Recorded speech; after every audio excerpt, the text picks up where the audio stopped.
jujur rumah sakit ini tidak siap untuk menangani COVID. Gitu. Tapi insya Allah dalam waktu dekat ini Pak Bupati dan teman-teman DPRD sedang berbicara secara komprehensif untuk menentukan yaitu tanggap darurat, kemudian yaitu rumah sakit ini jadikan rujukan. Menunggu ini kebijakan kita kabupaten ini segera berapa dana untuk penanganan COVID ini. Bakal disertai. Daerah harus bersinergi dengan pusat dan menentukan untuk daerah masing-masing dana terhadap COVID-19 ini.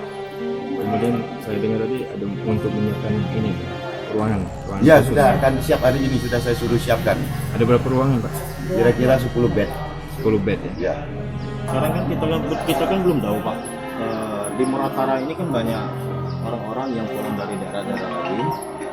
Nah, kedepannya apabila ada gejala-gejala yang timbul seperti itu, gimana penanganannya? Kita baik Pak Bupati maupun saya kan sudah sosialisasi bahwa mengingatkan kepada masyarakat satu untuk tidak melakukan keramaian, ya, kemudian tidak keluar rumah, kemudian keluarga yang ada di luar daerah itu untuk tidak pulang ke Kabupaten Musirawas Utara. Kalaupun ada, Kades harus melapor dan itu diawasin selama 14 hari.